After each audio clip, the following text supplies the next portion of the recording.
Hi guys, ಎಲ್ಲರಿಗೂ welcome back to our channel. Sorry, ನಿನ್ನೆ ಯಾವುದೇ ರೀತಿಯಾದಂಥ ವಿಡಿಯೋನೂ ಹಾಕೋಕ್ಕಾಗಲಿಲ್ಲ. ಅನೇಕ ಕಾರಣಗಳಿಂದ ಹಾಕೋಕ್ಕಾಗಲಿಲ್ಲ, ಸಾರಿ. ಇವತ್ತಿನ ಒಂದು ವಿಡಿಯೋದಲ್ಲಿ ಏನಪ್ಪ ಅಂತಂದರೆ, ಇತಿಹಾಸದಲ್ಲಿ ಪ್ರಮುಖ ರಾಜಮನೆತನವಾದ ರಜಪೂತರ ಒಂದು ರಾಜಮನೆತನ ಬಗ್ಗೆ ಸಂಪೂರ್ಣ ಮಾಹಿತಿಯನ್ನು ನೋಡಿಕೊಳ್ಳೋಣ. ಪ್ರಮುಖ 20 MCQs ಇರ್ತವೆ ನೋಡ್ರಿ. ಇವು ಏನಪ್ಪ ಅಂತಂದರೆ, ನಿಮಗೆ ಮುಂದೆ ಬರುವಂಥ ಏನು ಪರೀಕ್ಷೆಗಳಿದ್ದಾವೆ ಅವಕ್ಕೆ ಭಾಳ ಸಹಕಾರಿ ಆಗ್ತಂತಲೇ ಹೇಳ್ಬೋದು. ಈ ಒಂದು ಪ್ರಶ್ನೆ ಪಿನ್ ಟು ಪಿನ್ ಕ್ವಶನ್ನು ಮತ್ತು ಆನ್ಸರನ್ನು ಇರ್ತದೆ ನೋಡ್ರಿ. ಅಂದರೆ ಬುಕ್ದಲ್ಲಿ ಯಾವ ರೀತಿಯಾಗಿ ಒಂದು ಕೊಟ್ಟಿದ್ದಾರೆ ಅದೇ ರೀತಿಯಲ್ಲಿ ಆದಂಥ ಪ್ರಮುಖ ಅದರಲ್ಲಿ ಪ್ರಶ್ನೆಗಳನ್ನು ತೆಗೆಯಲಾಗಿದೆ ನೋಡಿ. ಬನ್ನಿ ಸ್ನೇಹಿತರೆ, ಶುರು ಮಾಡೋಣ. ಮೊದಲನೇ ಒಂದು ಪ್ರಶ್ನೆ ಇದೆ ನೋಡಿ. ಮೊದಲನೇ ಒಂದು ಪ್ರಶ್ನೆ, ರಜಪೂತರು ಅಗ್ನಿಕುಂಡದಿಂದ ಹುಟ್ಟಿದರು ಎಂಬ ಒಂದು ಪ್ರಸಿದ್ಧ ಅಗ್ನಿಕುಲ ಸಿದ್ಧಾಂತವನ್ನು ಯಾವ ಕೃತಿಯಲ್ಲಿ ಮೊದಲ ಬಾರಿಗೆ ಪ್ರತಿಪಾದಿಸಲಾಗಿದೆ ಅಂತ ಕೊಟ್ಟಿದ್ದಾರೆ ನೋಡ್ರಿ. ಅಂದರೆ ಈ ಒಂದು ರಜಪೂತರು ಏನಪ್ಪ ಅಂತಂದರೆ ಅಗ್ನಿಕುಂಡದಿಂದ ಹುಟ್ಟಿದಾರೆಂಬ ಅಂತ ಒಂದು ಅಗ್ನಿಕುಲ ಸಿದ್ಧಾಂತ, ಇದು ಯಾವ ಒಂದು ಕೃತಿಯಲ್ಲಿ ಪ್ರತಿಪಾದಿಸಲಾಗಿದೆ ಅಂತ ಕೊಟ್ಟಿದ್ದಾರೆ ನೋಡ್ರಿ. ಅಗ್ನಿಕುಲ ಸಿದ್ಧಾಂತವನ್ನು ಯಾವ ಒಂದು ಕೃತಿಯಲ್ಲಿ ಪ್ರತಿಪಾದಿಸಲಾಗಿದೆ ಅಂತ ಕೊಟ್ಟಿದ್ದಾರೆ. ಇದಕ್ಕೆ ಸರಿಯಾದ ಉತ್ತರ ನೋಡ್ರಿ, ಆಪ್ಷನ್ಸ್ ಬಿ, ಪೃಥ್ವಿರಾಜ್ ರಾಸು. ಪೃಥ್ವಿರಾಜ್ ರಾಸೋದಲ್ಲಿ ಈ ಒಂದು ರಜಪೂತ್ರ ಏನಪ್ಪ ಅಂತಂದರೆ ಅಗ್ನಿಕುಲ ಸಿದ್ಧಾಂತವನ್ನು ಪ್ರತಿಪಾದಿಸಿದ್ದಾರೆ ಅಂತ ಕೊಟ್ಟಿದ್ದಾರೆ. ಅದರಲ್ಲಿ ಜೊತೆಗೆ ಅಗ್ನಿಕುಂಡದಿಂದ ಹುಟ್ಟಿದ್ದಾರೆ ಅಂತ ಕೂಡ ಹೇಳಿದ್ದಾರೆ ಈ ಒಂದು ಪೃಥ್ವಿರಾಜ್ ರಾಸೋದಲ್ಲಿ. ಇದನ್ನು ಬರೆದವರು ಯಾರಪ್ಪ ಅಂತಂದರೆ ಚಾಂದ್ ಬರ್ದಯ್ಯ ಅವರು ಈ ಒಂದು ಕೃತಿಯನ್ನು ಬರೆಯಲಾಗುತ್ತದೆ, ಪೃಥ್ವಿರಾಜ್ ರಾಸು. ಈ ಒಂದು ಕಾವ್ಯದ ಪ್ರಕಾರ ಏನು ಹೇಳುತ್ತಪ್ಪ ಅಂತಂದರೆ, ಮೌಂಟ್ ಅಬು ಬೆಟ್ಟದಲ್ಲಿರುವಂಥ ವಶಿಷ್ಠ ಮುನಿಯ ಅವರು ಯಾಗ ಮಾಡುವಾಗ ಅಗ್ನಿಕುಂಡದಿಂದ ಪರಮಾರ, ಪ್ರತಿಹಾರ, ಚೌಹಾಣ ಮತ್ತು ಚಾಲುಕ್ಯ ಎಂಬ 4 ರಜಪೂತ ವೀರರು ಹುಟ್ಟಿದ್ದಾರೆಂಬ ಒಂದು ಪೌರಾಣಿಕ ಕಥೆ ಏನಪ್ಪ ಅಂತಂದರೆ ಈ ಒಂದು ಪೃಥ್ವಿರಾಜ್ ರಾಸದಲ್ಲಿ ನಾವು ನೋಡಬಹುದು. ಇದನ್ನು ಬರೆದಂಥ ವ್ಯಕ್ತಿ ಯಾರಪ್ಪ ಅಂತಂದರೆ ಚಾಂದ್ ಬರ್ದಾಯಿ. ಇದನ್ನು ಪೃಥ್ವಿರಾಜ್ ರಾಸು ಬರಿತಾನೆ ನೋಡ್ರಿ. ಇದು ಪ್ರಶ್ನೆ ಆಗ್ತದೆ ನೋಡ್ರಿ, ಚಾಂದ್ ಬರ್ದಾಯಿ ಯಾವ ಒಂದು ಕೃತಿಯನ್ನು ಬರೆದಿದ್ದಾನೆ ಅಥವಾ ಪೃಥ್ವಿರಾಜ್ ರಾಸು ಕೃತಿ ಬರೆದವರು ಯಾರಪ್ಪ ಅಂತಂದರೆ ಚಾಂದ್ ಬರ್ದಾಯಿ ಅಂತ ನಾವು ಹೇಳ್ಬೋದು. ನೆಕ್ಸ್ಟ್ ನೋಡೋಣ. ನೆಕ್ಸ್ಟ್ ಪ್ರಶ್ನೆ, ಭಾರತದ ಪ್ರಸ್ತುತ ರಾಜಧಾನಿಯಾಗಿರುವಂಥ ದೆಹಲಿಯನ್ನು 8ನೇ ಶತಮಾನದಲ್ಲಿ ಸ್ಥಾಪಿಸಿದ ರಜಪೂತರ ರಾಜವಂಶ ಯಾವುದಂತ ಕೇಳಿದ್ದಾರೆ. ಅಂದರೆ ಹಳೆಯ ಒಂದು ಹೆಸರು ಏನಪ್ಪ ಅಂತಂದರೆ ದಿಲ್ಲಿಕಾ ಅಂತ ಕರಿತಿದ್ರು. ನವದೆಹಲಿಯನ್ನು ಒಂದು ಸ್ಥಾಪಿಸಿದ ರಜಪೂತರ ರಾಜವಂಶ ಯಾವುದಂತ ಕೇಳಿದ್ದಾರೆ. ಇದಕ್ಕೆ ಸರಿಯಾದ ಉತ್ತರ ಆಪ್ಷನ್ಸ್ ಬಿ, ತೋಮಾರರು. ತೋಮಾರರು ಏನಪ್ಪ ಅಂತಂದರೆ ದೆಹಲಿಯನ್ನು ಸ್ಥಾಪನೆ ಮಾಡ್ತಾರೆ ನೋಡ್ರಿ. ದೆಹಲಿ ಎಂಬ ಒಂದು ನಗರವನ್ನು ಸ್ಥಾಪನೆ ಮಾಡ್ತಾರೆ.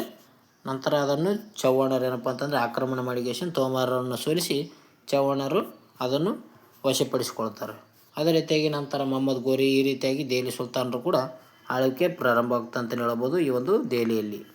ಈ ದೆಹಲಿ ನಗರ ಒಂದು ನಿರ್ಮಾಣ ಮಾಡಿದಂಥ ವ್ಯಕ್ತಿ ಯಾರಪ್ಪ ಅಂತಂದರೆ ಒಂದು ರಾಜವಂಶ, ತೋಮಾರ ರಾಜವಂಶ. ಆ ಒಂದು ತೋಮಾರರ ರಾಜವಂಶ ಅರಸನಾಗಿರುವಂಥ ಅನಂಗಪಾಲ ತೋಮಾರರು ಏನಪ್ಪ ಅಂತಂದರೆ 736 ಕ್ರಿಸ್ತ ಶಕ 736ರಲ್ಲಿ ದಿಲ್ಲಿಕಾ ನಗರವನ್ನು ಸ್ಥಾಪನೆ ಮಾಡ್ತಾರೆ. ಈ ನವದೆಹಲಿಯನ್ನು ಏನು ಕರಿತಿರ್ತಾರೆ, ಮೊದಲು ದಿಲ್ಲಿಕಾ ಅಂತ ಕರಿತಿರ್ತಾರೆ ನೋಡ್ರಿ, ಈಗಿನ ಒಂದು ದೆಹಲಿಯನ್ನು. ಓಕೆ. ನಂತರ 12ನೇ ಶತಮಾನದಲ್ಲಿ ಚೌಹಾಣರು ತೋಮಾರರು ಸೋಲಿಸಿ ದೆಹಲಿಯನ್ನು ವಶಪಡಿಸಿಕೊಂಡು ನವದೆಹಲಿಯಲ್ಲಿ ಏನಪ್ಪ ಅಂತಂದರೆ ಸಾಮ್ರಾಜ್ಯವನ್ನು ವಿಸ್ತರಣೆ ಮಾಡ್ಕೊಂತ ಕುಂದಿರ್ತಾರೆ. ಓಕೆ. ನೆಕ್ಸ್ಟ್ ನೋಡೋಣ. ನೆಕ್ಸ್ಟ್ ಪ್ರಶ್ನೆ, ಮಧ್ಯಪ್ರದೇಶದಲ್ಲಿರುವ ತಮ್ಮ ಒಂದು ಕಾಮ ಪ್ರಚೋದಕ ಶಿಲ್ಪಗಳಿಗೆ ವಿಶ್ವವಿಖ್ಯಾತ ಆಗಿರುವಂಥ ಖಜುರಾಹೋ ದೇವಾಲಯವನ್ನು ನಿರ್ಮಿಸಿದವರು ಯಾರು ಅಂತ ಕೊಟ್ಟಿದ್ದಾರೆ ನೋಡ್ರಿ. ಅಂದರೆ ಖಜುರಾಹೋ ದೇವಾಲಯ ಕಂಡುಬರುವಂಥ ಸ್ಥಳ ಯಾವುದಂತ ಕೊಟ್ಟಿದ್ದಾರೆ. ಎಲ್ಲಿ ಅಂದರೆ ಇದು ಮಧ್ಯಪ್ರದೇಶ. ನಿರ್ಮಿಸಿದವರು ಯಾರಂತ ಕೊಟ್ಟಿದ್ದಾರೆ ನೋಡ್ರಿ. ಓಕೆ. ಈ ಒಂದು ಖಜುರಾಹೋ ದೇವಾಲಯವನ್ನು ನಿರ್ಮಿಸಿದವರು ಯಾರಂತ ಕೊಟ್ಟಿದ್ದಾರೆ. ಇದಕ್ಕೆ ಸರಿಯಾದ ಉತ್ತರ ಆಪ್ಷನ್ ಸಿ ನೋಡಿ, ಚಂದೇಲರು ಇದನ್ನು ನಿರ್ಮಾಣ ಮಾಡುತ್ತಾರೆ. ಹಲವಾರು ಬಾರಿ ಎಕ್ಸಾಮ್ನಲ್ಲಿ ಏನು ಕೇಳಿದಾರಪ್ಪ ಅಂತಂದರೆ ಖಜುರಾಹೋ ದೇವಾಲಯ ಕಂಡುಬರುವಂಥ ಒಂದು ಸ್ಥಳ ಯಾವುದಂತ ಕೊಟ್ಟಿದ್ದಾರೆ. ಅದು ಯಾವುದಂದರೆ ಮಧ್ಯಪ್ರದೇಶ ಆಗಿದೆ ನೋಡಿ. ಇದನ್ನು ನಿರ್ಮಿಸಿದಂಥ ರಾಜಮನೆತನ ಯಾವುದಪ್ಪ ಅಂತಂದರೆ ಚಂದೇಲರು ಇದನ್ನು ನಿರ್ಮಾಣ ಮಾಡುತ್ತಾರೆ, ಖಜುರಾಹೋ ದೇವಾಲಯವನ್ನು. ಓಕೆ. ಬುಂದೇಲಖಂಡವನ್ನು ಆಳುತ್ತಿದ್ದ ಚಂದೇಲ ರಾಜಪುತ್ರವನ್ನು 10ರಿಂದ 11ನೇ ಶತಮಾನ ನಡುವೆ ಈ ಒಂದು ಅದ್ಭುತ ದೇವಾಲಯವನ್ನು ನಿರ್ಮಾಣ ಮಾಡ್ತಾರೆ ಅಂತಲೇ ಹೇಳ್ಬೋದು. ಇದು ಕಂದಾರಿಯ ಮಹಾದೇವ ದೇವಾಲಯ ಇವುಗಳಲ್ಲಿ ಅತ್ಯಂತ ಪ್ರಸಿದ್ಧವಾಗಿದೆ ಅಂತ ಹೇಳ್ತೀವಿ. ಕಂದಾರಿಯ ಮಹಾದೇವಾಲಯ ಏನಪ್ಪ ಅಂತಂದರೆ ಇದರಲ್ಲಿ ಅತ್ಯಂತ ಪ್ರಸಿದ್ಧ ಆಗಿದೆ. ಓಕೆ. ಖಜುರಾಹೋ ದೇವಾಲಯವನ್ನು ಕಟ್ಟಿದ್ದವರು ಚಂದೇಲರು ನೋಡ್ರಿ. ನೆಕ್ಸ್ಟ್ ನೋಡೋಣ. ಕ್ರಿಸ್ತ ಶಕ 1191ರಲ್ಲಿ ನಡೆದ 1ನೇ ತೇರನ್ ಕದನದಲ್ಲಿ ಪೃಥ್ವಿರಾಜ್ ಚೌಹಾಣ್ ಅವರನ್ನು ಯಾರನ್ನು ಹೀನಯಾನವಾಗಿ ಸೋಲಿಸಿದರಂತ ಕೊಟ್ಟಿದ್ದಾರೆ. ಪೃಥ್ವಿರಾಜ್ ಚೌಹಾಣ್ ಏನಪ್ಪ ಅಂತಂದರೆ 1ನೇ ತೇರನ್ ಕದನ ಇರ್ತದೆ 1191. ಒಂದು ಕ್ರಿಸ್ತ ಶಕ 1191 ನಡೆದಂಥ 1ನೇ ತೈರನ್ ಕದನದಲ್ಲಿ ಪೃಥ್ವಿರಾಜ್ ಚೌಹಾಣ್ ಏನು ಮಾಡ್ತಾರೆ ಅಂದರೆ ಒಬ್ಬ ರಾಜರನ್ನು ಸೋಲಿಸ್ತಾನೆ. ಆ ರಾಜ ಯಾರಪ್ಪ ಅಂತ ಕೊಟ್ಟಿದ್ದಾರೆ. ಇದಕ್ಕೆ ಸರಿಯಾದ ಉತ್ತರ ಆಪ್ಷನ್ಸ್ ಡಿ ನೋಡಿ, ಮೊಹಮ್ಮದ್ ಗೋರಿ. ಓಕೆ, ಮೊಹಮ್ಮದ್ ಗೋರಿಯನ್ನು ಏನಪ್ಪ ಅಂತಂದರೆ 1191 ಕ್ರಿಸ್ತ ಶಕ 1191 ಈ ಒಂದು 1ನೇ ತೈರನ್ ಕದನದಲ್ಲಿ ಮೊಹಮ್ಮದ್ ಗೋರಿಯನ್ನು ಪೃಥ್ವಿರಾಜ್ ಚೌಹಾಣ್ ಅವರು ಸೋಲಿಸ್ತಾರೆ. ಓಕೆ, ದೆಹಲಿ ಮತ್ತು ಅಜ್ಮೀರದ ದೊರೆಯಾಗಿದ್ದಂಥ ಪೃಥ್ವಿರಾಜ್ ಚೌಹಾಣ್ ಏನಪ್ಪ ಅಂತಂದರೆ ಭಾರತದ ಮೇಲೆ ದಾಳಿ ಮಾಡಿರುವಂಥ ಅಫ್ಘಾನ್ನ ದೊರೆಯಾಗಿರುವಂಥ ಮೊಹಮ್ಮದ್ ಗೋರಿ ಅವರನ್ನು 1ನೇ ತೈರನ್ ಕದನದಲ್ಲಿ ಸೋಲಿಸ್ತಾರಂತಲೇ ಹೇಳ್ಬೋದು. ಆ ಒಂದು ಸಮಯದಲ್ಲಿ ಮೊಹಮ್ಮದ್ ಗೋರಿ ಪ್ರಾಣ ಭಿಕ್ಷೆ ನೀಡಿಗೆಸಿಂದ ಅವರಿಗೆ ಕಳಿಸ್ತಾರೆ ಮೊಹಮ್ಮದ್ ಗೋರಿಗೆ. ನಂತರದಲ್ಲಿ ಈತ ಮತ್ತೆ 1192 ಏನು ಮಾಡ್ತಾನೆ ಅಂದರೆ ಮತ್ತೆ ಮರುಸಂಘಟನೆ ಮಾಡಿಕೊಂಡು ಸೈನ್ಯವನ್ನು ಮರುಸಂಘಟನೆ ಮಾಡಿಕೊಂಡು ಮತ್ತೆ ಚೌಹಾಣರ ಮೇಲೆ ದಾಳಿ ಮಾಡಿ ವಿಜಯವನ್ನು ಸಾಧಿಸ್ತಾರೆ ನೋಡ್ರಿ. ಓಕೆ, ಎರಡನೇ ಪ್ರಶ್ನೆ, ಮುಂದಿನ ಒಂದು ಪ್ರಶ್ನೆ. ಭಾರತ ಇತಿಹಾಸದಲ್ಲಿ ಬಹುದೊಡ್ಡ ತಿರುವು ತಂದಂಥ ಭಾರತದ ಇಸ್ಲಾಮಿಕ್ ಸಾಮ್ರಾಜ್ಯ ಸ್ಥಾಪನೆಗೆ ಕಾರಣವಾಗುವಂಥ 1192 ಯುದ್ಧ ಯಾವುದಂತ ಕೊಟ್ಟಿದ್ದಾರೆ ನೋಡ್ರಿ. ಇದಕ್ಕೆ ಸರಿಯಾದ ಉತ್ತರ ಆಪ್ಷನ್ ಸಿ, 2ನೇ ತೈರನ್ ಕದನ. 1192 ಈ ಒಂದು 2ನೇ ತೈರನ್ ಕದನ ಇರ್ತದೆ. 1191 ಏನಪ್ಪ ಅಂತಂದರೆ 1ನೇ ತೈರನ್ ಕದನ ನಡೆದಿತ್ತು. ಆ ಒಂದು ಸಮಯದಲ್ಲಿ ಪೃಥ್ವಿರಾಜ್ ಚೌಹಾಣ್ ಏನು ಮಾಡಿದ ಅಂದರೆ ಮೊಹಮ್ಮದ್ ಗೋರಿಗೆ ಪ್ರಾಣ ಭಿಕ್ಷೆ ನೀಡಿಗೆಸಿಂದ ಆತನ ಬಿಟ್ಟು ಕಳಿಸಿದ. ಮುಂದಿನ ದಿನಗಳಲ್ಲಿ ಅದೇ ಮೊಹಮ್ಮದ್ ಗೋರಿ ಏನಪ್ಪ ಅಂತಂದರೆ ಸೈನಿಕ ಸಂಘಟನೆಗಳನ್ನು ಮಾಡಿಕೊಂಡುಗೆಸಿಂದ ಮತ್ತೆ ಈ ಒಂದು ಪೃಥ್ವಿರಾಜ್ ಚೌಹಾಣನ ಮೇಲೆ ಯುದ್ಧ ಸಾರಿಗೆಸಿಂದ 2ನೇ ತೈರನ್ ಕದನದಲ್ಲಿ ತನ್ನ ವಿಜಯವನ್ನು ಸಾಗಿಸಿಗೆಸಿಂದ ಭಾರತದ ಇಸ್ಲಾಮಿಕ್ ಸಾಮ್ರಾಜ್ಯ ಸ್ಥಾಪನೆ ಮಾಡಲು ಯಶಸ್ವಿ ಆತನ ಅಂತಲೇ ಹೇಳ್ಬೋದು ನೋಡಿರಿ. 2ನೇ ತೈರನ್ ಕದನ ಸರಿಯಾದ ಉತ್ತರ ಆಗಿದೆ ನೋಡಿರಿ. ಮೊದಲೇ ಒಂದು ಕದನದಲ್ಲಿ ಸೋತಿದ್ದ ಮೊಹಮ್ಮದ್ ಗೋರಿ ಏನಪ್ಪ ಅಂತಂದರೆ ಭಾರೀ ಸೈನ್ಯದೊಂದಿಗೆ ಮರಳಿ ಬಂದಗೆಸಿಂದ 2ನೇ ತೈರನ್ ಕದನದಲ್ಲಿ ಪೃಥ್ವಿರಾಜ್ ಚೌಹಾಣನನ್ನು ಸೋಲಿಸಿಗೆಸಿಂದ ದೆಹಲಿ ಸುಲ್ತಾನರ ಆಳ್ವಿಕೆಗೆ ಅಡಿಪಾಯ ಹಾಕುತ್ತಾನೆ ಮೊಹಮ್ಮದ್ ಗೋರಿ. ನೆಕ್ಸ್ಟ್, ಭಾರತ ಮೇಲೆ ಅರಬ್ಬರು ಮಾಡಿದ ಒಂದು ದಾಳಿಯನ್ನು ಯಶಸ್ವಿಯಾಗಿ ತಡೆಯಲು ನಿಲ್ಲಿಸಿದ ಕನೌಜ್ನ ಒಂದು ಗುರ್ಜರ್ ಪ್ರತಿಹಾರರ ವಂಶದ ಶ್ರೇಷ್ಠ ದೊರೆ ಯಾರು ಅಂತ ಕೇಳಿದ್ದಾರೆ. ಈಗೇನು ಅರಬ್ಬರ ಬಗ್ಗೆ ಒಂದು ಕ್ಲಾಸ್ ಇದೆ, ಆ ಒಂದು ಕ್ಲಾಸ್ನಲ್ಲಿ ಹೇಳಿದ್ ನೋಡ್ರಿ, ಮೊಹಮ್ಮದ್ ಬಿನ್ ಕಾಸಿಂ ಬಗ್ಗೆ ನಾವು ನೋಡಿಕೊಂಡಿವಿ. ಆತ ಒಂದು ಸಿಂಧ್ ಪ್ರಾಂತ್ಯದ ಮೇಲೆ ದಾಳಿ ಮಾಡಿದಂಥ ಸಂದರ್ಭದಲ್ಲಿ ಸಾಮ್ರಾಜ್ಯವನ್ನು ವಿಸ್ತರಣೆ ಮಾಡಲು ದಕ್ಷಿಣದ ಕಡೆಗೆ ಹೋಗುತ್ತಿರ್ತಾನೆ. ಅದರ ರೀತಿಯಾಗಿ ಆ ಒಂದು ಸಮಯದಲ್ಲಿ ಕನೌಜ್ ಮತ್ತು ಗುರ್ಜರ ಪ್ರತಿಹಾರರ ವಂಶದ ಶ್ರೇಷ್ಠ ದೊರೆಗಳು ಏನು ಮಾಡ್ತಾರೆ ಅಂದರೆ ಇವರನ್ನು ಸೋಲಿಸಿ ವಾಪಸ್ ಕಳಿಸ್ತಾರೆ. ಅದರಲ್ಲಿ ಗುರ್ಜರ ಪ್ರತಿಹಾರರ ವಂಶದ ಶ್ರೇಷ್ಠ ದೊರೆ ಯಾರು ಅಂತ ಕೊಟ್ಟಿದ್ದಾರೆ. ಇದಕ್ಕೆ ಸರಿಯಾದ ಉತ್ತರ ಮೀರ ಭೋಜ ನೋಡಿ, option C Mira Bhoja. Okay, Mira Bhoja ಏನು ಮಾಡ್ತಾರೆ ಅಂದರೆ ಅರಬ್ಬರ ದಾಳಿಯ ವಿರುದ್ಧ ಭಾರತದ ಉತ್ತರ ಗಡಿಯ ಒಂದು ಕಾವಲುಗಾರರಾಗಿ ಕೆಲಸ ಮಾಡ್ತಾರೆ ಇವರು ಮೀರ ಭೋಜ. ಮೀರ ಭೋಜನ್ ಈ ವಂಶದ ಅತ್ಯಂತ ಒಂದು ಶಕ್ತಿಶಾಲಿ ಅರಸ ಆಗಿರ್ತಾರೆ ಅಂತ ಹೇಳ್ಬೋದು. ಯಾವುದಂದರೆ ಗುರ್ಜರ ಮತ್ತು ಪ್ರತಿಹಾರರು. ನೆಕ್ಸ್ಟ್, ಮಾಳ್ವಾದ ದಾರ ನಗರವನ್ನು ರಾಜಧಾನಿಯಾಗಿ ಮಾಡಿಕೊಂಡು ಆಳಿದ ಸ್ವಂತ ದೊಡ್ಡ ವಿದ್ವಾಂಸನಾಗಿದ್ದು ಕವಿರಾಜ ಎಂಬ ಬಿರುದನ್ನು ಹೊಂದಿದ ಪರಮಾರ ವಂಶದ ದೊರೆ ಯಾರು ಅಂತ ಕೊಟ್ಟಿದ್ದಾರೆ ನೋಡ್ರಿ. ಕವಿರಾಜ ಎಂಬ ಒಂದು ಬಿರುದನ್ನು ಕೂಡ ಹೊಂದಿರ್ತಾನೆ. ಇದಕ್ಕೆ ಸರಿಯಾದ ಉತ್ತರ ಆಪ್ಷನ್ಸ್ ಬಿ ನೋಡಿ, ರಾಜ ಭೋಜ ಅಂತ ಹೇಳ್ತೀವಿ. ರಾಜ ಭೋಜ ಏನಪ್ಪ ಅಂತಂದರೆ ಈತ ದಾರ ನಗರವನ್ನು ರಾಜಧಾನಿಯಾಗಿ ಮಾಡಿಕೊಳ್ತಾನೆ. ಅದೇ ರೀತಿಯಾಗಿ ಈತನಿಗೆ ಕವಿರಾಜ ಎಂಬ ಒಂದು ಬಿರುದನ್ನು ಹೊಂದಿರ್ತಾನೆ ಅಂತಲೇ ಹೇಳ್ಬೋದು ನೋಡಿ. ರಾಜ ಭೋಜ ಸರಿಯಾದ ಉತ್ತರ ಆಗಿದೆ ನೋಡ್ರಿ. ಈತ ಪರಮಾರರ ವಂಶದ ಶ್ರೇಷ್ಠ ದೊರೆಯಾಗಿರ್ತಾನೆ ಅಂತ ಹೇಳ್ತೀವಿ. ಸಾಹಿತ್ಯ, ವೈದ್ಯಕೀಯ ಮತ್ತು ವಾಸ್ತುಶಿಲ್ಪಗಳ ಬಗ್ಗೆ ಅನೇಕ ಒಂದು ಕೃತಿಗಳನ್ನು ಕೂಡ ಈತನು ರಚನೆ ಮಾಡಿದ್ದಾನೆ. ಜೊತೆಗೆ ಭೋಪಾಲ್ ನಗರವನ್ನು ಕೂಡ ಭೋಜ್ಪುರ್ ಸರೋವರವನ್ನು ಕೂಡ ನಿರ್ಮಾಣ ಮಾಡುತ್ತಾನೆ ಈತನು. ಭೋಪಾಲ್ ಮತ್ತು ಭೋಜ್ಪುರ್ನ ಒಂದು ಸರೋವರವನ್ನು ನಿರ್ಮಾಣ ಮಾಡಿದಂಥ ವ್ಯಕ್ತಿ ಯಾರಪ್ಪ ಅಂತಂದರೆ ರಾಜ ಭೋಜ ಅಂತ ನಾವು ಕರೀತೇವೆ ನೋಡಿ. ನೆಕ್ಸ್ಟ್, ಗುಜರಾತ್ ಪ್ರದೇಶವನ್ನು ಆಳುತ್ತಿದ್ದ ಸೋಲಂಕಿ ವಂಶಸ್ಥರು ರಾಜಸ್ಥಾನ್ ಮೌಂಟ್ ಅಬುನಲ್ಲಿ ನಿರ್ಮಿಸಿದ ಪ್ರಸಿದ್ಧ ಶ್ವೇತ ಅಮೃತ ಶಿಲೆಯ ದೇವಾಲಯಗಳು ಯಾವುವು ಅಂತ ಕೊಟ್ಟಿದ್ದಾರೆ. ಅಂದರೆ ಸೋಲಂಕಿ ವಂಶಸ್ಥರು ಗುಜರಾತ್ನಲ್ಲಿ ಏನಪ್ಪ ಅಂತಂದರೆ ದೇವಾಲಯವನ್ನು ನಿರ್ಮಾಣ ಮಾಡ್ತಾರೆ. ಅದು ಯಾವ ದೇವಾಲಯ ಅಂತ ಕೊಟ್ಟಿದ್ದಾರೆ ನೋಡ್ರಿ. ಸರಿಯಾದ ಉತ್ತರ ಆಪ್ಷನ್ ಸಿ ನೋಡಿ, ದಿಲ್ವಾರ ಜೈನ ದೇವಾಲಯ ಅಂತಲೇ ಹೇಳ್ಬೋದು. ದಿಲ್ವಾರ ದೇವಾಲಯ ಅಂತ ಕರೀತಾರೆ ನೋಡ್ರಿ, ಇವರು ಜೈನ ಒಂದು ಧರ್ಮಕ್ಕೆ ಸಂಬಂಧಿಸಿದ. ಅರವಳಿ ಪರ್ವತ ಶ್ರೇಣಿಯಲ್ಲಿ ಮೌಂಟ್ ಅಬೂನಲ್ಲಿ ದಿಲ್ವಾರ ದೇವಾಲಯಗಳನ್ನು ಬಿಳಿ ಅಮೃತ ಶಿಲೆಗಳಿಂದ ಕೆತ್ತಲಾಗಿದೆ ಅಂತಲೇ ಹೇಳ್ಬೋದು ನೋಡಿ. ಇವು ವಾಸ್ತುಶಿಲ್ಪಕ್ಕೆ ಒಂದು ಜಗತ್ ಪ್ರಸಿದ್ಧಿಯಾಗಿದೆ ಅಂತ ಹೇಳ್ತೀವಿ. ದಿಲ್ವಾರ ದೇವಾಲಯಗಳು ಎಲ್ಲಿದ್ದಾವೆ? ಈ ಒಂದು ಮೌಂಟ್ ಅಬೂನಲ್ಲಿ ಕಂಡು ಬರ್ತದೆ. ಇದು ಜೈನ ಧರ್ಮಕ್ಕೆ ಸಂಬಂಧಿಸಿದೆ. ಜೈನ ಧರ್ಮಕ್ಕೆ ಸಂಬಂಧಿಸಿದೆ ಅಂತಲೇ ಹೇಳ್ಬೋದು ನೋಡ್ರಿ. ಈ ಒಂದು ದಿಲ್ವಾರ ದೇವಾಲಯವು ಗುಜರಾತ್ನಲ್ಲಿ ಅರವಳಿ ಪರ್ವತಗಳಲ್ಲಿ ಕಂಡು ಬರ್ತದೆ. ನೆಕ್ಸ್ಟ್ ಹೋಗೋಣ. 1576ರಲ್ಲಿ ನಡೆದ ಐತಿಹಾಸಿಕ ಹಳದಿಘಾಟ್ ಕದನದಲ್ಲಿ ಮೊಘಲ್ ಸಾಮ್ರಾಟ ಅಕ್ಬರ್ನ ಬೃಹತ್ ಸೈನ್ಯವನ್ನು ಎದುರಿಸಿದ ಅಪ್ರತಿಮ ರಜಪೂತರ ದೊರೆ ಯಾರು ಅಂತ ಕೊಟ್ಟಿದ್ದಾರೆ. ಓಕೆ, ಹಳದಿಘಾಟ್ ಕದನ ಯಾವಾಗ ನಡೀತದ? 1576ದಾಗ ನಡೀತದೆ ನೋಡ್ರಿ. ಇದು ಇಂಪಾರ್ಟೆಂಟ್ ಆಗ್ತದೆ. ಹಳದಿಘಾಟ್ ಕದನ ಯಾವಾಗ ನಡೆದಿದೆ ಅಂತ ಕೊಟ್ಟಿದ್ದಾರೆ. 1576ರಲ್ಲಿ ಅಕ್ಬರ್ನ ನಡುವೆ ನಡೀತದೆ. ಅಕ್ಬರ್ ಮತ್ತು ಮಹಾರಾಣಾ ಪ್ರತಾಪನ ನಡುವೆ ನಡೀತದೆ ನೋಡ್ರಿ. ಆಪ್ಷನ್ಸ್ ಬಿ ಸರಿಯಾದ ಉತ್ತರ ಆಗಿದೆ ನೋಡಿ, ಹಳದಿಘಾಟ್ ಕದನ. ಓಕೆ, ಮೇವಾರದ ಒಂದು ರಾಜ ಆಗಿರುವಂಥ ರಾಣಾ ಪ್ರತಾಪ್ ಸಿಂಗನ್ ಏನು ಮಾಡ್ತಾರೆ ಅಂದರೆ ರಜಪೂತರಲ್ಲಿ ಸ್ವಾಭಿಮಾನದ ಸಂಕೇತ ಅಂತಲೇ ಹೇಳ್ಬೋದು. ಈತ ಎಲ್ಲಿ ಅಂದರೆ ಕಾಡಿನಲ್ಲಿ ವಾಸ ಮಾಡ್ತಿರ್ತಾನೆ.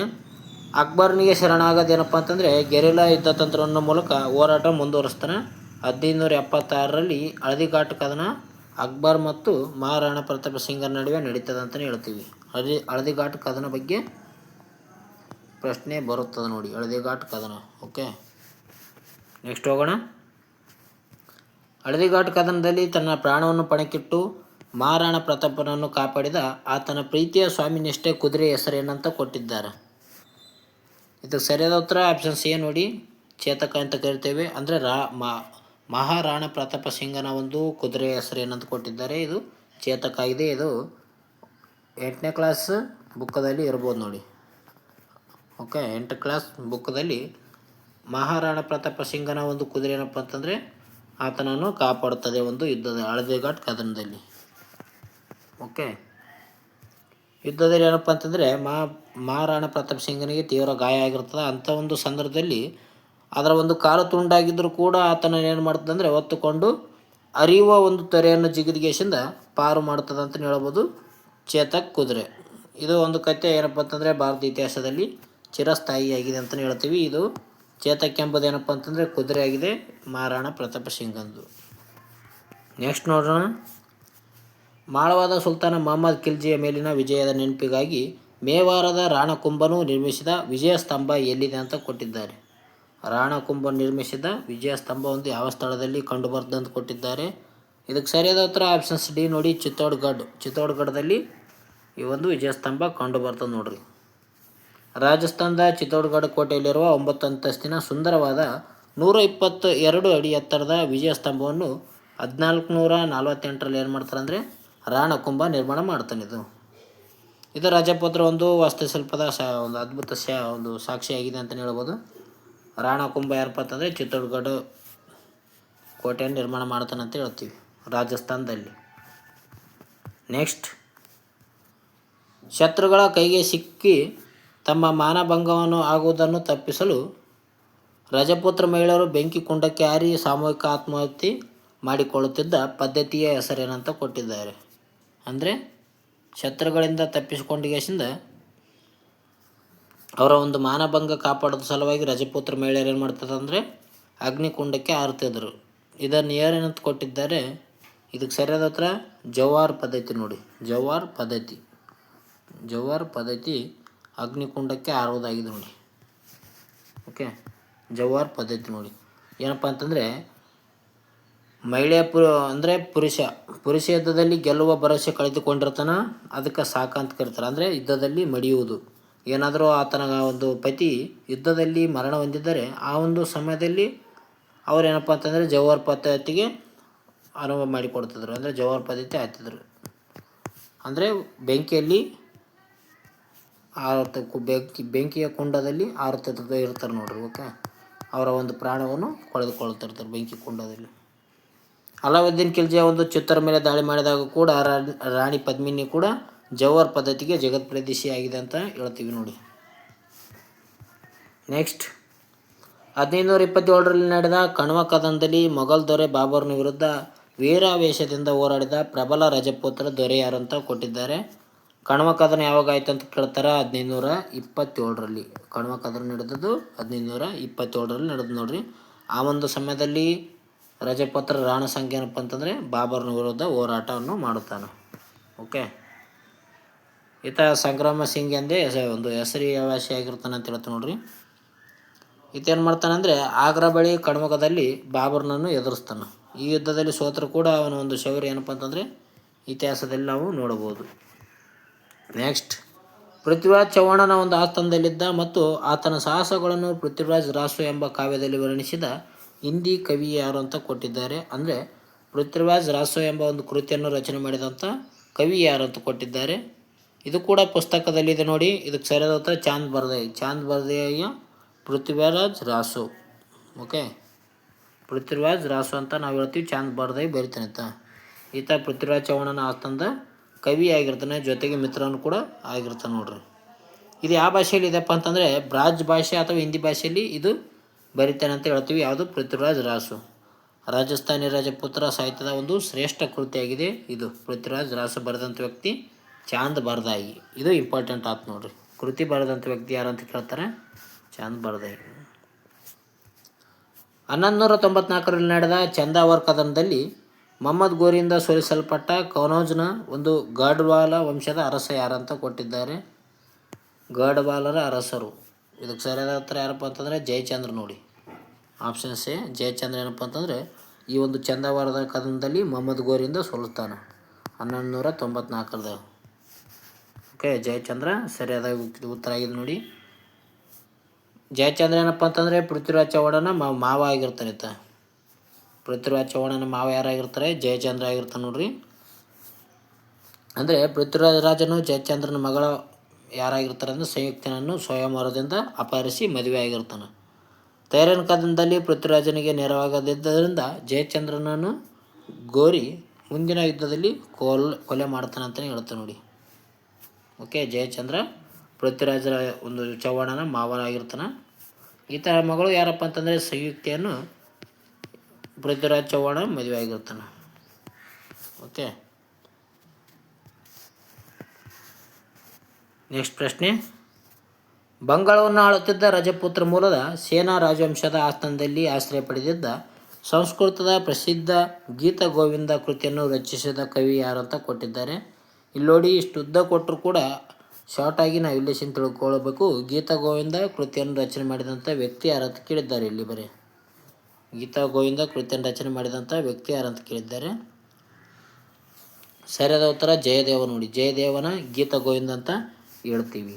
ಓಕೆ, ಕೃಷ್ಣ ಮತ್ತು ರಾಧೆ ಪ್ರೇಮ ಒಂದು ಭಕ್ತಿ ಮತ್ತು ಮಾಧುರ್ಯದಿಂದ ವರ್ಣಿಸುವ ಗೀತ ಗೋವಿಂದ ಕೃತಿಯನ್ನು ಜಯದೇವನು ಬಂಗಾಳ ದೊರೆ ಲಕ್ಷ್ಮಣ ಸೇನನ ಆಸ್ಥಾನದಲ್ಲಿ ಪಂಚರತ್ನಗಳಲ್ಲಿ ಬರಿತಾನೆ ಅಂತಲೇ ಹೇಳ್ಬೋದು. ಅಂದರೆ ಲಕ್ಷ್ಮಣ ಸೇನನ ಆಸ್ಥಾನದಲ್ಲಿ ಪಂಚರತ್ನಗಳಲ್ಲಿ ಒಬ್ಬ ಆಗಿರ್ತಾನೆ. ಈತನ ಏನು ಮಾಡ್ತಾನೆ ಅಂದರೆ ಗೀತ ಗೋವಿಂದ ಕೃತಿಯನ್ನು ರಚನೆ ಮಾಡ್ತಾನೆ. ಗೀತ ಗೋವಿಂದ ಕೃತಿಯನ್ನು ರಚನೆ ಮಾಡಿದಂಥ ವ್ಯಕ್ತಿ ಯಾರಪ್ಪ ಅಂತಂದರೆ ಅದು ಜಯದೇವ ಅಂತ ಕರಿತೇವೆ ನಾವು. ನೆಕ್ಸ್ಟ್ ಪ್ರಶ್ನೆ. ರಜಪೂತ್ರ ಕಾಲದಲ್ಲಿ ಕಾಶ್ಮೀರವನ್ನು ಆಳಿದ ರಾಜರ ಇತಿಹಾಸವನ್ನು ವಿವರಿಸುವ ಭಾರತದ ಮೊಟ್ಟ ಮೊದಲ ಐತಿಹಾಸಿಕ ಗ್ರಂಥ ಎಂದು ಪರಿಗಣಿಸಲಾದ ಕಲ್ಲಣ್ಣನ ಕೃತಿ ಯಾವುದು ಅಂತ ಕೊಟ್ಟಿದ್ದಾರೆ. ಕಲ್ಲಣ್ಣನ ಕೃತಿ ಬರೆದ ಯಾವುದು ಕೃತಿ ಯಾವುದು ಅಂತ ಕೊಟ್ಟಿದ್ದಾರೆ ನೋಡಿ. ಕಲ್ಲಣ್ಣನ ಕೃತಿ ಯಾವುದು? ಇದಕ್ಕೆ ಸರಿಯಾದ ಉತ್ತರ ಆಪ್ಷನ್ ಸಿ ರಾಜ ತರಂಗಿಣಿ. ರಾಜ ತರಂಗಿಣಿ ಅಂತ ನಾವು ಕರಿತೇವೆ. ರಾಜ ತರಂಗಿಣಿ ಬರೆದಂಥ ವ್ಯಕ್ತಿ ಕಲ್ಲಣ ಆಗಿದ್ದಾನೆ ನೋಡ್ರಿ. ಓಕೆ, ಕಲ್ಲಣ ಬರೆದಿದ್ದಾನೆ ರಾಜ ತರಂಗಿಣಿ ನೋಡ್ರಿ.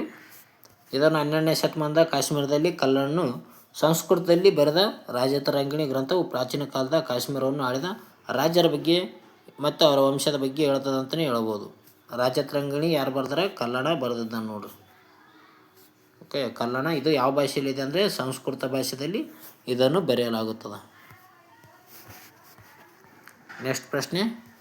ಮೊಹಮ್ಮದ್ ಗಜ್ನಿ 1025ರಲ್ಲಿ ಗುಜರಾತ್ನ ಸೋಮನಾಥ್ ದೇವಾಲಯದ ಮೇಲೆ ದಾಳಿ ಮಾಡಿ ಲೂಟಿ ಮಾಡಿದಾಗ ಗುಜರಾತನ್ನು ಆಳುತ್ತಿದ್ದ ಸೋಲಂಕಿ ರಾಜ ಯಾರಂತ ಕೊಟ್ಟಿದ್ದಾರೆ. ಏನು ಸೋಮನಾಥ್ ದೇವಾಲಯ ಮೇಲೆ ಏನಪ್ಪ ಅಂತಂದರೆ ಮೊಹಮ್ಮದ್ ಗೋರಿ ದಾಳಿ ಮಾಡ್ತಾನೆ 1025ರಲ್ಲಿ. ಆ ಒಂದು ಸಮಯದಲ್ಲಿ ಸೋಲಂಕಿಯರ ರಾಜ ಯಾರಾಗಿರ್ತಾರಂತ ಕೊಟ್ಟಿದ್ದಾರೆ. ಗುಜರಾತ್ನ ಸೋಲಂಕಿಯರ ರಾಜ ಯಾರಾಗಿರ್ತಾರೆ ಅಂತ ಕೊಟ್ಟಿದ್ದಾರೆ. ಸರಿಯಾದ ಉತ್ತರ ಯಾರಪ್ಪ ಅಂತಂದರೆ ಆಪ್ಷನ್ಸ್ ಬಿ, 1ನೇ ಭೀಮದೇವ. 1ನೇ ಭೀಮದೇವ ಸೋಲಂಕಿಯರ ಮನೆತನ ರಾಜ ಮನೆತನ ಆಗಿರ್ತಾನೆ ಆ ಒಂದು 1025ರಲ್ಲಿ. ಮೊಹಮ್ಮದ್ ಗಜ್ನಿ ಒಂದು ದಾಳಿ ಮಾಡಿದಾಗ ಏನಪ್ಪ ಅಂತಂದರೆ ಗುಜರಾತ್ನ ದೇವಲ ಮಾಡಿ 17ನೇ ದಾಳಿಯಲ್ಲಿ ಇರ್ತಾನೆ ಅಂತ ಹೇಳ್ಬೋದು. ಓಕೆ, ಮೊಹಮ್ಮದ್ ಗಜ್ನಿ 17ನೇ ದಾಳಿ ಆದಪ್ಪ ಅಂತಂದರೆ ಗುಜರಾತ್ನ ಸೋಮನಾಥ ದೇವಾಲಯ ನೋಡ್ರಿ. ಈ ಸಮಯದಲ್ಲಿ ಚಾಲುಕ್ಯ ವಂಶದ 1ನೇ ಭೀಮದೇವನು ಕೂಡ ಆಡಳಿತ ನಡೆಸ್ತಿರ್ತಾನೆ. ಓಕೆ, ನೆಕ್ಸ್ಟ್ ಮಾಳವದ ಪರಮಾರ ವಂಶದ ರಾಜಭೋಜನ ತನ್ನ ರಾಜಧಾನಿ ದಾರಾ ನಗರದಲ್ಲಿ ನಿರ್ಮಿಸಿದ ಭೋಜಶಾಲಾ ಮುಖ್ಯವಾಗಿ ಯಾವುದರ ಕೇಂದ್ರವಾಗಿತ್ತು ಅಂತ ಕೊಟ್ಟಿದ್ದಾರೆ. ಈಗೇನು ದಾರಾ ನಗರವನ್ನು ರಾಜಧಾನಿ ಮಾಡಿಕೊಂಡು ಆಳ್ವಿಕೆ ಮಾಡಿದಂಥ ವ್ಯಕ್ತಿ ಯಾರಂತ ನಾವು ನೋಡಿದ್ದೀವಿ. ಯಾರು? ರಾಜ ಭೋಜ ಇರ್ತಾನೆ. ಆತನ ಏನು ಮಾಡ್ತಾನಂದರೆ ಭೋಜಶಾಲೆ ಎಂಬ ಒಂದು ಕೇಂದ್ರ ನಿರ್ಮಾಣ ಮಾಡ್ತಾನೆ. ಅದು ಯಾವುದಕ್ಕೆ ಸಂಬಂಧಿಸಿದ ಅಂತ ಕೊಟ್ಟಿದ್ದಾರೆ ನೋಡಿ. ಇದಕ್ಕೆ ಸರಿಯಾದ ಉತ್ತರ ಯಾವುದಪ್ಪ ಅಂತಂದರೆ ಆಪ್ಷನ್ಸ್ ಬಿ, ಸಂಸ್ಕೃತ ಅಧ್ಯಯನ ಮತ್ತು ಸರಸ್ವತಿ ದೇವಾಲಯಕ್ಕೆ ಸಂಬಂಧಪಟ್ಟಂತೆ ಮಾಹಿತಿಯನ್ನು ನೀಡಿದ ಭೋಜಶಾಲಾ ನೋಡಿ. ಓಕೆ, ಸಂಸ್ಕೃತ ಅಧ್ಯಯನ ಮತ್ತು ಸರಸ್ವತಿ ದೇವಾಲಯ ಬಗ್ಗೆ ಸಂಬಂಧಿಸಿದಂತೆ ಮಾಹಿತಿ ನೀಡುತ್ತದೆ. ವಿದ್ಯೆಯ ದೊಡ್ಡ ಪೋಷಕನಾಗಿದ್ದ ರಾಜಭೋಜನು ಸ್ಥಾಪಿಸಿದ ಭೋಜಶಾಲವು ಒಂದು ದೊಡ್ಡ ವಿಶ್ವವಿದ್ಯಾಲಯ ಆಗಿದೆ ಅಂತ ಹೇಳ್ಬೋದು ನೋಡಿ. ಇಲ್ಲಿ ದೇಶ ವಿದೇಶದಿಂದ ವಿದ್ಯಾರ್ಥಿಗಳು ಸಂಸ್ಕೃತ, ಕಲೆ ಮತ್ತು ವಿಜ್ಞಾನವನ್ನು ಕಲಿಯುತ್ತಿದ್ದರು. ಇದು ವಾಕ್ ದೇವತೆ ಸರಸ್ವತಿ ಮಂದಿರ ಕೂಡ ಆಗಿತ್ತಂತಲೇ ಹೇಳ್ತೀವಿ. ಭೋಜಶಾಲವನ್ನು ನಿರ್ಮಾಣ ಮಾಡಿದಂಥ ವ್ಯಕ್ತಿ ರಾಜಭೋಜ. ಓಕೆ, ನೆಕ್ಸ್ಟ್ ಕೊನೆಯ ಪ್ರಶ್ನೆ ಇದೆ ನೋಡಿ ಸ್ನೇಹಿತರೆ. ರಜಪೂತರ ಇತಿಹಾಸದಲ್ಲಿ 16ನೇ ಶತಮಾನದಲ್ಲಿ ರಜಪೂತ ರಾಣಿಯೊಬ್ಬಳು ಗುಜರಾತ್ನ ಬಹದ್ದೂರ್ ಶಾನಿಂದ ರಕ್ಷಣೆ ಕೋರಿಕೆಯಿಂದ ಮೊಘಲ್ ಸಾಮ್ರಾಟ ಹುಮಾಯೂನ್ಗೆ ರಾಖಿ ಕಳುಹಿಸಿದಳು. ಆಕೆಯ ಹೆಸರೇನಂತ ಕೊಟ್ಟಿದ್ದಾರೆ ನೋಡಿರಿ. ಈ ಉತ್ತರವನ್ನು ಏನಪ್ಪ ಅಂತಂದರೆ ಕಮೆಂಟ್ ಮೂಲಕ ತಿಳಿಸಿ. ಓಕೆ, ಇದರ ಒಂದು ಉತ್ತರವನ್ನು ಕಮೆಂಟ್ ಮೂಲಕ ತಿಳಿಸಿ. ಅಂದರೆ ಹುಮಾಯೂನ್ಗೆ ಮೊಘಲ್ ಸಾಮ್ರಾಜ್ಯದ ಒಂದು ಬಾಬರ್ನ ಮಗ ಆಗಿರುವಂಥ ಹುಮಾಯೂನ್ಗೆ ಆ ರಾಖಿ ಕಳಿಸಿದಂಥ ವ್ಯಕ್ತಿ ಯಾರಂತ ಕೊಟ್ಟಿದ್ದಾರೆ. ಮಹಿಳೆ ಹೆಸರೇನಂತ ಕೊಟ್ಟಿದ್ದಾರೆ ನೋಡ್ರಿ. ರಜಪೂತ್ರ ಮಹಿಳೆ ಯಾರಂತ ಕೊಟ್ಟಿದ್ದಾರೆ. ಈ ಒಂದು ಉತ್ತರವನ್ನು ಕಮೆಂಟ್ ಮೂಲಕ ಉತ್ತರವನ್ನು ತಿಳಿಸಿ. ಓಕೆ, ಈ ಒಂದು ವಿಡಿಯೋ ಇಷ್ಟ ಆಯ್ತಪ್ಪ ಅಂತಂದರೆ ಲೈಕ್ ಬಟನ್ ಪ್ರೆಸ್ ಮಾಡಿ. ಅದೇ ರೀತಿಯಾಗಿ ನಿಮ್ಮ ಒಂದು ಅಭಿಪ್ರಾಯವನ್ನು ಕೂಡ ಈ ಒಂದು ಕಮೆಂಟ್ ಮೂಲಕ ತಿಳಿಸಿ. ಓಕೆ, ವಿಡಿಯೋ ಯಾವ ರೀತಿಯಾಗಿದೆ ಅಂತ ನಿಮ್ಮ ಅಭಿಪ್ರಾಯವನ್ನು ಕೂಡ ಕಮೆಂಟ್ ಮೂಲಕ ತಿಳಿಸಿ. ಇದೇ ರೀತಿಯಾದಂಥ ವಿಜ್ಞಾನ, ಸಂವಿಧಾನ ಇನ್ನೂ ಯಾವ್ಯಾವಿದೆ ಅವು ಸಬ್ಜೆಕ್ಟು ಕೂಡ ಮಾಡೋಣ. ಮುಖ್ಯವಾಗಿ ನೋಡಿ ಸ್ನೇಹಿತರೆ, ನಮ್ಮದು ಏನೋ ಉದ್ದೇಶಪ್ಪ ಅಂತಂದರೆ ಪರೀಕ್ಷೆಯಲ್ಲಿ ಜಯವನ್ನು ಸಾಧಿಸೋದು ನಮ್ಮ ಒಂದು ಉದ್ದೇಶ ಆಗಿರ್ತದೆ.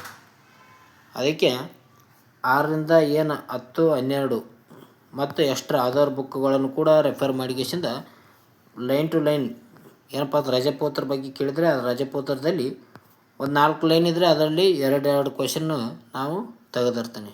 ಓಕೆ, ಈ ರೀತಿಯಾಗಿ ನೀವು ಈ ರೀತಿಯಾಗಿ MCQs ಬಿಡಿಸಿದಾಗ ಮಾತ್ರ ಏನಪ್ಪ ಅಂತಂದರೆ ನೀವು ಓದಿದ್ದು ನಿಮ್ಮ ಒಂದು ತಲೆ ಒಳಗೆ ಸೇವ್ ಆಗುತ್ತೆ ಅಂತಲೇ ಹೇಳ್ಬೋದು.